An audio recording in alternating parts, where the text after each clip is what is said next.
Em uma função de primeiro grau, ela pode ser generalizada por meio de uma relação, né, que eu vou escrever aqui. Posso representar uma função de primeiro grau assim, ó, f de x igual a vezes x mais b, né?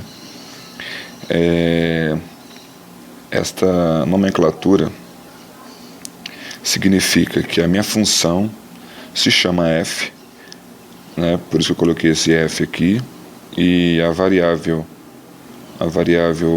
da função é o x.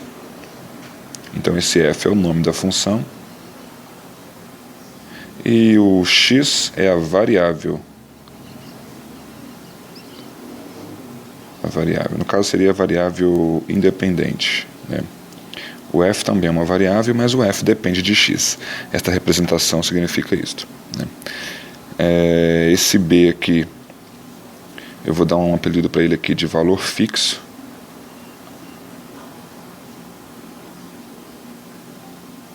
E esse a, eu vou dar para ele o apelido de taxa de variação. Taxa de variação na função de primeiro grau, ela é constante. Eu vou falar isso daqui a pouco, né? Qual que é o significado de taxa de variação ser constante, ok?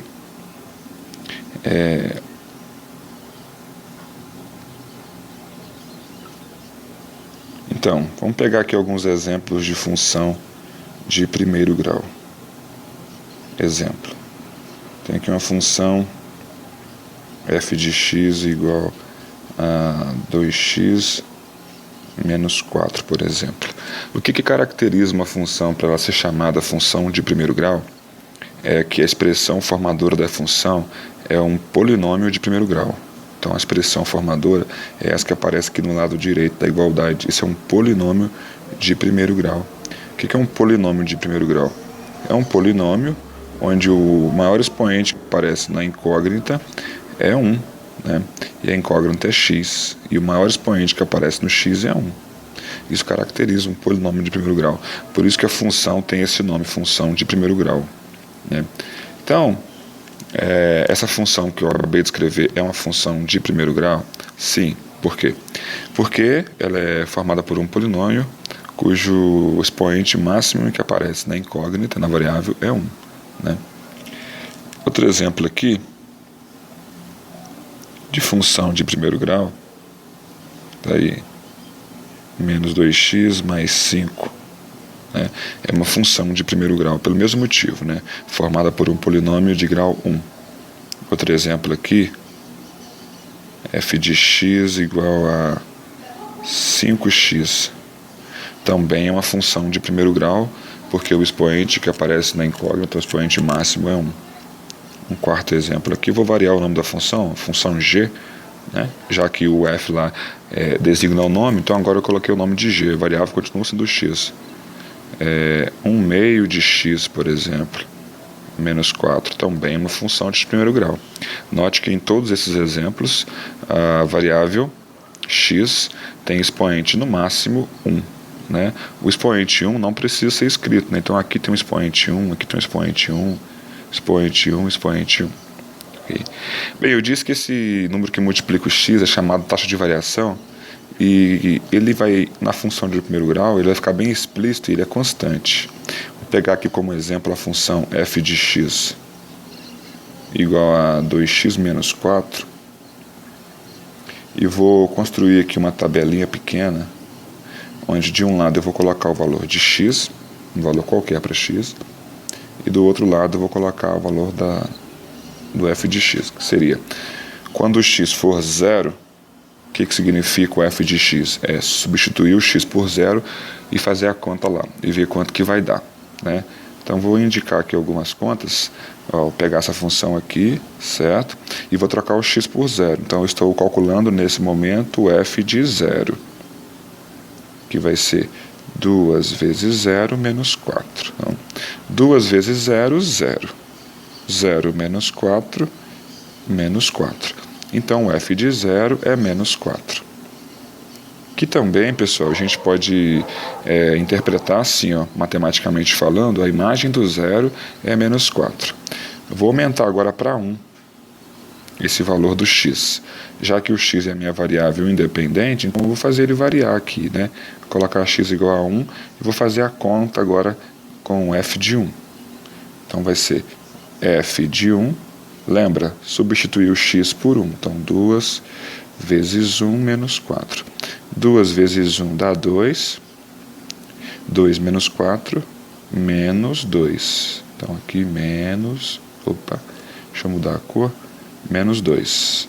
Então quando o x é igual a 1, o f de x é igual a menos 2. Né? Em muitos livros você vai encontrar também y ao invés de f de x, tá? Por uma questão de notação também.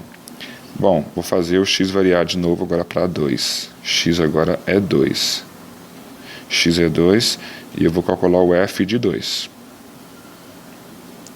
F de 2 é 2 vezes 2 menos 4. 2 vezes 2 dá 4. 4 menos 4 dá 0.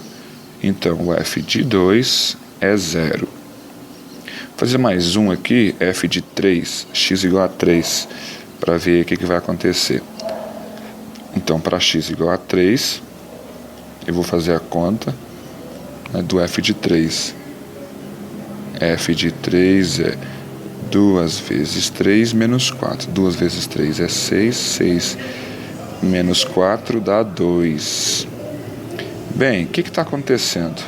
Na minha tabela, do lado esquerdo, onde se encontra a variável independente, aqui, onde se encontra a variável independente, repara que eu fui aumentando o valor da variável de uma em uma unidade. Né? Enquanto isso, no lado direito, onde se encontra a variável dependente, que são aquelas que eu obtive por intermédio dos valores que eu escolhi para x, os valores foram aumentando de 2 em 2 unidades. Né? Do menos 4 para o menos 2 aumentou em 2 unidades, do menos 2 para o 0 aumentou em 2 unidades, do 0 para o 2 também aumentou em 2 unidades. Tá? Bom, isso é coincidência ou existe alguma relação na minha função que já poderia prever isso? Existe, né? Quando eu disse que esse número que multiplica o x, que é o a, né, é uma chamada taxa de variação, né, que é o a, nesse caso que ele vale 2, ele indica justamente para você a quantidade de unidades que o f vai variar quando o x variar uma unidade. Então repara que na minha tabela, a cada uma unidade que variou o lado esquerdo, o f variou 2 unidades, né, o lado direito. Isso é característica da taxa de variação. Tá? Se essa taxa de variação for positiva, né, se ela for positiva, então a função ela vai ser crescente.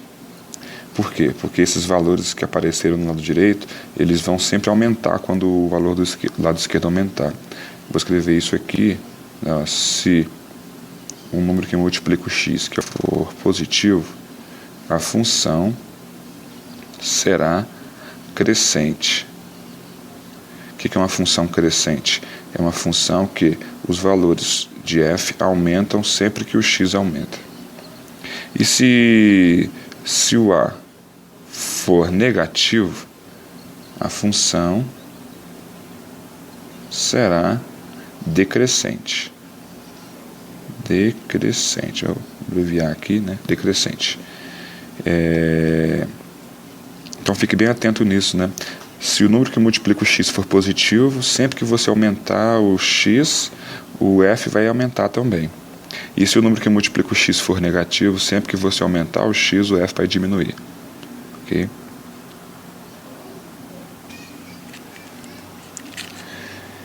As funções de primeiro grau têm muita aplicação no dia a dia, né? Mas aqui nesse vídeo eu vou enfatizar mais a economia, né? Então, eu vou ler aqui um exemplo de aplicação de função de primeiro grau para a gente poder tirar algumas informações importantes. Tá? Vou escrever aqui a aplicação Então tá aqui assim, ó. Considere uma empresa que produz rádios. A fábrica e a maquinaria necessária para o início da produção constituem os custos fixos, os quais incorrem mesmo que não se produza rádio algum. A mão de obra e as matérias-primas são o custo variável, pois essas condições dependem de quantos rádios são fabricados. Os custos fixos desta empresa totalizam R$ 24.000 e os custos variáveis R$ 7 por rádio. Então vamos anotar aqui a informação que ele nos deu, né? Eu tenho um custo fixo que é de R$ 24.000. Esse aqui é um custo, segundo o exemplo que nos foi passado, este custo fixo, ele é oriundo de, por exemplo, aluguel, de máquinas que você precisa investir na sua empresa, né?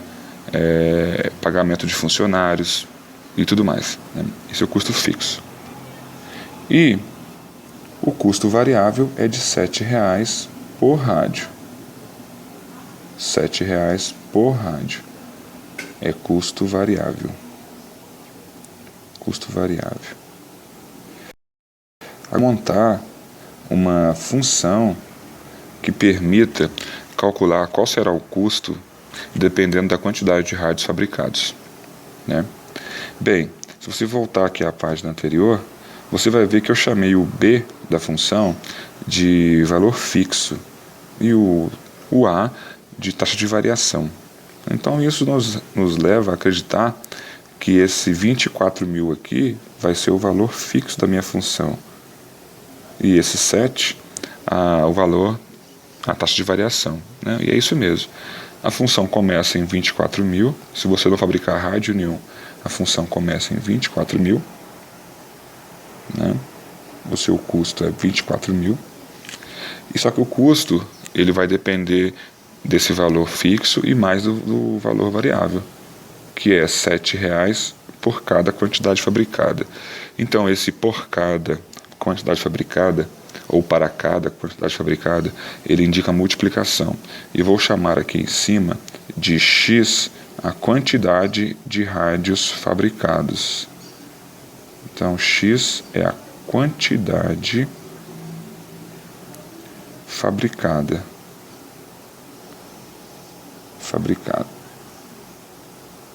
Quantidade fabricada. Então, se esse para cada indica multiplicação, significa que eu tenho que multiplicar o custo variável pela quantidade fabricada. Então, significa, se eu fabricar um rádio, eu vou fazer a seguinte operação para descobrir o custo. 7 vezes 1, 7. 7 somado com 24.000. Então, se eu fabricar um rádio, eu terei um custo de R$ 24.007, né? Se eu fabricar 2 rádios, 2 vezes 7, 14, mais 24.000, R$ 24.014. E por aí vai. Eu vou chamar essa função de C de custo, né? C de X. Eu posso interpretar assim: a minha função custo, que é a função C, depende da quantidade fabricada, que eu chamei de X, nesse caso aqui. Aqui no problema ele não menciona, mas a gente pode considerar que esse aqui é um custo mensal, né? Então, por mês, esse é o custo que nós temos de fabricação desses rádios. Beleza. Então, qual que seria a interpretação do C de 10? Que interpretação que eu dou, prática, para o C de 10? O C de 10 seria o custo na fabricação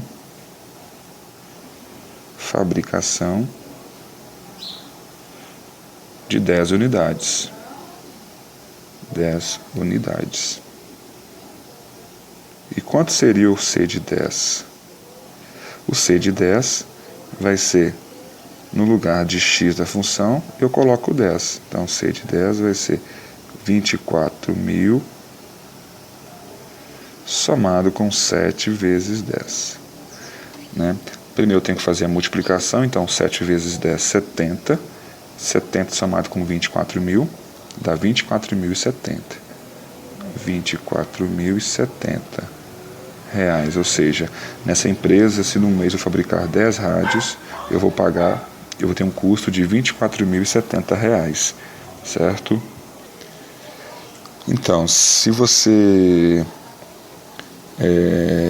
prestar bem atenção, lá quando eu digo que o B da função chama-se custo, valor fixo, né? O valor fixo, a gente pode dar para ele um outro nome também, que seria o valor inicial da função. Okay? O valor inicial, que também é um valor fixo, seria aquele valor que você vai obter na função quando a sua variável independente for zero.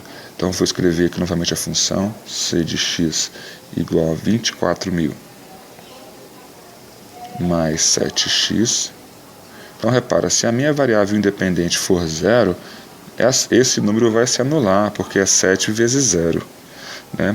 E 7 vezes 0 é 0. E 0 mais 24 é 24.000. Né? 0 mais 24.000 é 24.000. Então, se x é igual a 0, o custo do zero é igual a 24.000, que seria o valor fixo, ou o valor inicial da minha função. Tá? Repara, se você construir uma tabela, faça isso depois como exercício, né? Se você construir uma tabela e for aumentando o x de uma em uma unidade, você vai ver que o seu custo aumenta de 7 em 7 reais. Obviamente, por quê? Porque a taxa de variação é 7 reais. Tá? Então tem uma aplicação na economia, e agora nós vamos trabalhar um pouco da ideia do gráfico desta função. Tá? Vamos ver o que acontece quando nós desenhamos o gráfico dessa função e que interpretação que podemos dar a ele. Bem, antes de trabalhar o gráfico daquela função, da função custo, vamos verificar aqui a construção do gráfico de uma função um pouco mais simples, né? Para nós termos alguma informação importante a respeito da relação entre gráfico e a forma algébrica da função de primeiro grau. Eu tenho aqui uma função, né, f de x igual a 2x menos 2, e o objetivo é construir o gráfico dessa função. O gráfico vai ser construído no plano cartesiano. Eu estou usando aqui um programa que tem a função de construir o gráfico, né, mas esse programa aqui ele está substituindo o meu trabalho manual naquela folha milimetrada ou quadriculada que eu posso estabelecer aqui, ó, usando a malha do meu programa, né? Então, para poder construir o gráfico de uma função, nós precisamos escolher alguns valores para a variável independente e, com esses valores, encontrar as respectivas imagens. Cada valor escolhido com a sua respectiva imagem vai me dar um par ordenado, e um par ordenado, para cada par ordenado existe uma localização no plano, né? Então aqui eu vou escolher alguns valores para esse x, e aí você fica livre para escolher os valores que você quiser. Obviamente, você vai preocupar em escolher valores inteiros, valores não muito grandes, né, para você não ter muito trabalho na hora de localizar esses valores, esses pontos no gráfico. Okay? Então aqui eu vou escolher o primeiro valor para x, eu vou escolher x igual a menos 1. Tá? E para esse x igual a menos 1, eu tenho que fazer uma conta, né, para encontrar qual vai ser a imagem do menos 1. Então aqui, para x igual a menos 1, eu vou lá na função, substituo menos 1, fica 2 vezes menos 1, menos 2. 2 vezes menos 1 dá menos 2. Menos 2 dá menos 4. Ok? Repara que o valor menos 1 que eu escolhi me retornou o valor menos 4. Né? Então, que eu posso estabelecer que esta função, quando o x vale menos 1, me dá o par ordenado, que eu vou chamar de a menos 1, menos 4. Eu vou guardar aqui no cantinho esse valor, né? Daqui a pouco nós vamos utilizá-lo. Vou deixar esse valor da função aqui, vou fazer assim, colocar o valor do ponto A, as coordenadas do ponto A aqui, e a função aqui do lado. Beleza. Agora, eu vou aumentar uma unidade nesse x que eu escolhi anteriormente, que foi menos 1. Né? Eu vou escolher o próximo número agora, o 0. X igual a 0, eu terei o f de 0, significa, na sua função, no lugar do x, substitua e coloque o 0. Então fica 2 vezes 0 menos 2, que dá menos 2. Né? Sendo assim, eu obtive o ponto B. Ponto B, 0 para x menos 2 para a sua imagem. Né? Vou pegar mais um valor de x, o x igual a 1. Né? E aí ficará 2 vezes 1 menos 2. 2 vezes 1, 2. 2 menos 2, 0. Para x igual a 1, a imagem do 1 é o 0. Eu terei o par ordenado que eu chamei de C. 1, 0. Próximo x, o último que eu escolhi foi 1, então o próximo x vai ser o 2. Tá? F de 2, 2 vezes 2, que é 4. 4 menos 2 dá 2. E aí eu tenho o ponto que eu vou chamar de D, que é o ponto 2, 2. O próximo x vai ser 3. Eu calculo f de 3, que é 2 vezes 3 menos 4. 2 vezes 3, 6. 6 menos 2. Desculpa, falei menos 4 é menos 2. Né? 2 vezes 3, 6. 6 menos 2 dá 4. E aí eu tenho o ponto E, que é o ponto 3, 4. O par ordenado, né? 3, 4. Vou pegar mais um valor para x, que é o x igual a 4. Eu terei o f de 4, que é 2 vezes 4, menos 2. 2 vezes 4 dá 8. 8 menos 2 dá 6. E eu teria o ponto F. Eu acho que já está bom.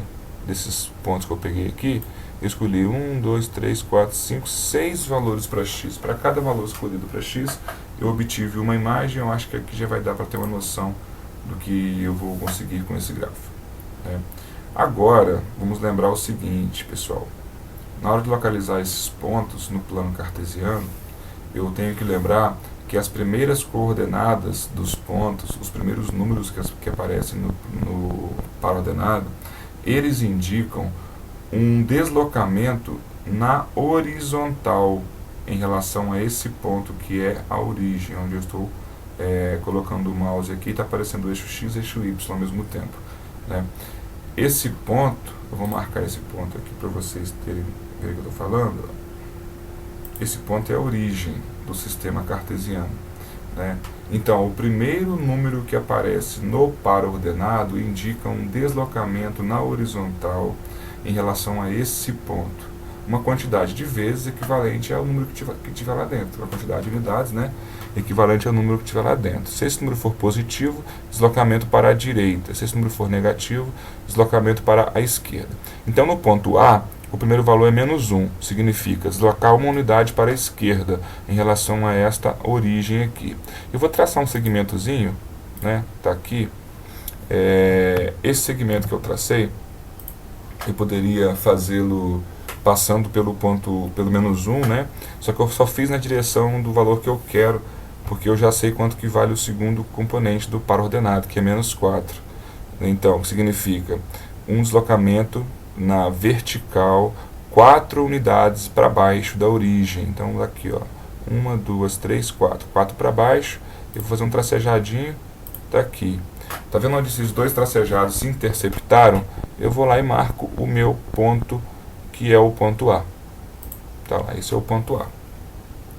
O ponto B é 0 menos 2. Os zeros na primeira posição do par ordenado significa não haverá deslocamento na horizontal. Estou aqui em cima.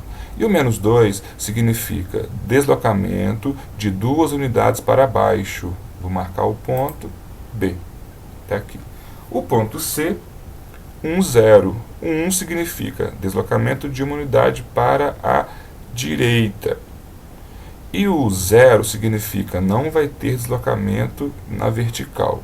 Então é o ponto C, é o ponto 1, 0. O próximo ponto é o ponto 2, 2. Deslocamento de 2 unidades para a direita, deslocamento de 2 unidades para cima. Tá lá. É o ponto D, 2, 2. O próximo ponto é o ponto E, 3, 4. Significa deslocamento de 3 unidades para a direita, deslocamento de 4 unidades para cima. Tá aí, o ponto 3, 4 é o ponto E. Marquei o ponto E. Finalmente, o último ponto que eu determinei aqui foi o 4, 6. 4, 6, significa deslocamento de 4 unidades para a direita, opa, marquei errado lá, 4 unidades para a direita, deslocamento de 6 unidades para cima, tá? Tá aí. Esse é o ponto E, ou melhor, o ponto F, beleza. Eu vou colocar aqui a malha, né?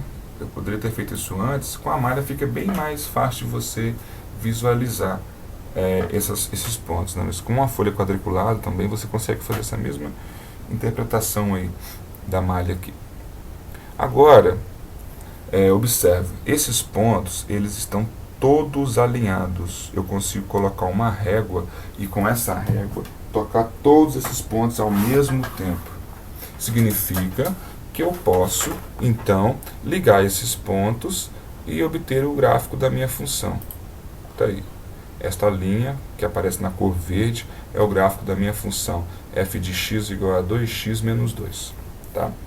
Agora uma explicação aqui bem básica de por que eu ligo esses pontos com a régua. Porque quando você vai montar a tabelinha ali para poder fazer o gráfico, eu disse assim, ó, você pode escolher para x quaisquer valores que você quiser.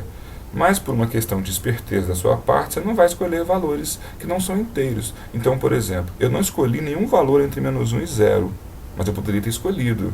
Eu não escolhi nenhum valor entre 0 e 1, mas poderia ter escolhido também.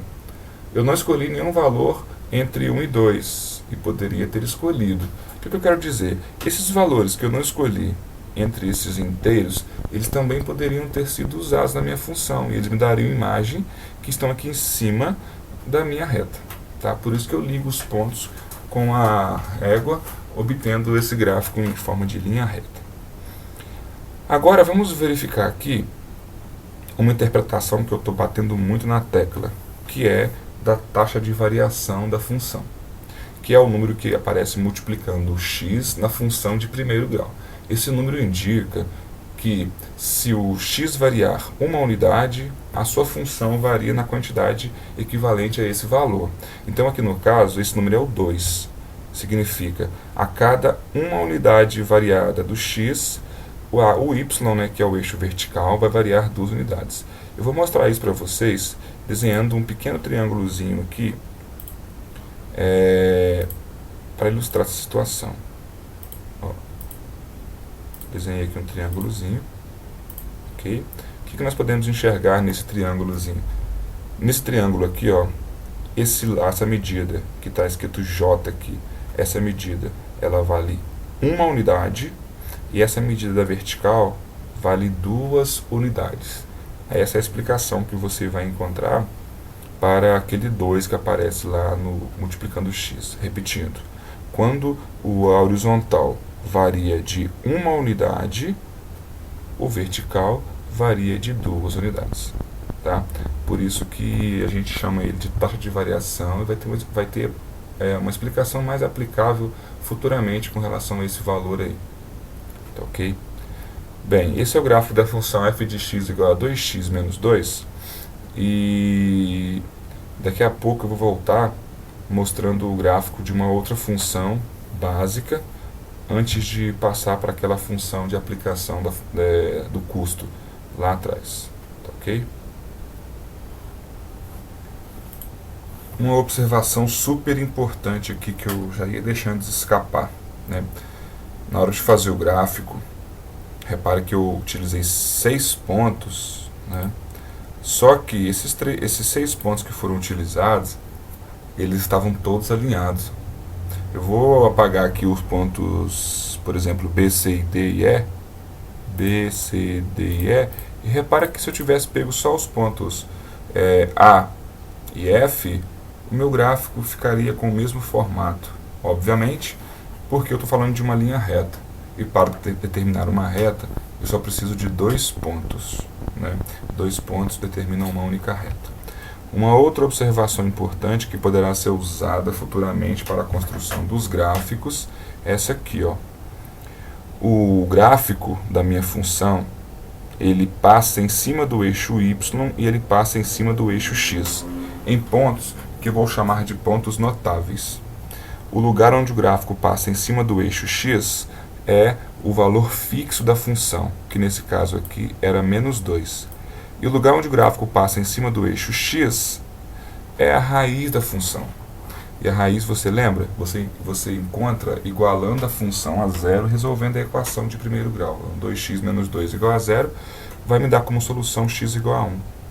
Tá? Então, se eu tivesse pego também e marcado só esses dois pontos em cima do eixo y, o menos 2, e em cima do eixo x, o 1, e ligado, eu teria também o mesmo gráfico, né, com o mesmo formato e com a mesma inclinação, que é a parte mais importante que a gente observa quando vai verificar a construção do gráfico da função de primeiro grau. Então, não poderia ter deixado de lado essa observação super importante. A outra função escolhida para trabalhar a construção do gráfico nesse momento foi a função f de x igual a menos 3x mais 6. Bom, eu poderia repetir todo aquele processo, né, de escolher valores para x, encontrar as suas imagens, né, escolher dois valores, porque agora a gente viu que bastam dois valores para x, porque o gráfico da função é uma reta, e para determinar uma reta a gente precisa de apenas 2 pontos. Só que eu vou usar aqui o modo mais rápido que eu considero para você fazer o gráfico. Só que lembra, né, você fica livre para escolher a maneira que você quiser fazer, né. São os valores que a maneira que eu vou mostrar, na verdade, né, é a que eu falei no finalzinho do gráfico da outra função, né. Quando eu construí o gráfico da outra função, nós fizemos uma observação, que era o valor fixo da função de primeiro grau indica em qual lugar que a reta vai tocar o eixo vertical, e a raiz indica qual é o lugar que a reta vai tocar o eixo horizontal. Bom, o valor fixo dessa função aqui é o 6. Então eu já sei que a função vai tocar no eixo vertical em cima do 6. Já marquei lá, ó. Já marquei lá em cima o 6. Beleza. Agora eu vou calcular a raiz da função. Para achar a raiz, iguala a função a zero. Então fica menos 3x mais 6 igual a zero. Aí eu passo para lá o 6, está somando, vai subtraindo, ficará menos 3x igual a menos 6. O menos 3 está multiplicando, vai dividindo, não muda sinal, né? Ele está multiplicando e vai dividindo. Quem? Menos 3, então fica menos 3. E a divisão de sinais iguais, o resultado fica positivo. X igual a 2. Bom, o que eu descobri? Eu descobri que o gráfico vai tocar no eixo horizontal em cima do 2. Vou marcar o 2 lá. Lembra que 2 pontos vão determinar a minha reta? Então, agora basta eu pegar esses 2 pontos e ligar com a régua. Está aí o gráfico da minha função, né, a minha reta. Eu vou colocar aqui a malha para nós fazermos aquela verificaçãozinha que eu vivo falando, né, da taxa de variação. Repare que nessa função aqui, o valor que multiplica o x é negativo, é menos 3. Esse menos 3 indica que cada unidade que eu fizer aumentar na horizontal ou na variável x, né, vai fazer a variável y diminuir 3 unidades. Tá? Então aqui eu vou fazer um desenhozinho para você entender melhor. Vou colocar aqui uma setinha para baixo, ó, e vou desenhar aquele triângulozinho que eu desenhei aquela hora também, lá atrás. O que eu estou querendo dizer com isso? Quando eu aumentar uma unidade aqui na horizontal, a vertical vai diminuir 3 unidades. Tá? Tá aqui o desenhozinho do triângulo com a setinha aqui descendo. Tá? Uma observação muito importante que tem que ser feita é a seguinte: a principal diferença entre esse gráfico e aquele gráfico que a gente viu da outra função, que é essa aqui, diz respeito ao crescimento da reta, né? Nesta função aqui, menos 3x mais 6, a reta é decrescente para a direita. Significa, quando eu aumento o valor de x, o valor da função diminui. A função é decrescente. Isso se deve ao fato do número que multiplica o x ser negativo. Aquela função daquela hora, que é essa aqui, o número que multiplica o x é positivo. Então, quando eu aumento o valor de x, os valores da função também aumentam. Então a função é chamada de função crescente. Tá? Função crescente e função decrescente é uma classificação muito importante para quem vai estudar função de primeiro grau. E outros tipos de função qualquer também. Aqui está uma representação do gráfico da função c de x igual a 24.000 mais 7x. É a função custo visto na aplicação de função de primeiro grau. Bom, obviamente, 24.000 é um valor muito extenso para nós representarmos no nosso plano cartesiano. E aqui nós fizemos um esboço, né, um rascunho desse gráfico. Nós sabemos que esse é o gráfico de função de primeiro grau, então ele é uma reta. Nós sabemos que o número que multiplica o x é positivo, então esse gráfico vai ter crescimento para a direita, né? E repara que eu iniciei a construção do gráfico num ponto que eu chamei de 24.000 aqui, que são os custos fixos na fabricação dos rádios, né? Eu mudei a escala do eixo vertical, né? Cada tracinho que você vê aqui corresponde a 10.000, então aqui seria 10.000, aqui 20.000 e aqui o 24.000, eu fiz isso aqui no olho, tá? E aí você faz a reta crescente, né? Lembra, aumento de 1 unidade na horizontal, faz o crescimento de R$7 na vertical, né? Cada vez que eu aumento a fabricação de um rádio, em uma unidade, né? A quantidade de rádios fabricados, na verdade, o valor, o custo, aumenta em R$7 na fabricação. Outra coisa importantíssima, repara que nessa função, nesse gráfico, eu não utilizei o lado esquerdo do eixo x. Por quê? Porque o lado esquerdo do eixo x corresponde à quantidade negativa. E não existe, né, na vida real, eu dizer assim que fabriquei menos um rádio, menos 2 rádios. Não existe isso. Né? Consequentemente, eu não terei gráfico também na parte negativa do eixo y. Por quê? Porque não existe custo negativo. Né? O custo na fabricação de algum objeto, de uma empresa, né, que fabrica alguma coisa, esse custo é sempre positivo. Tá? Então, essa aqui é a representação para o gráfico daquela função. Eu espero que vocês tenham entendido, né, a ideia. E qualquer dúvida, deixe aí nos comentários que eu vou tentar ajudá-los.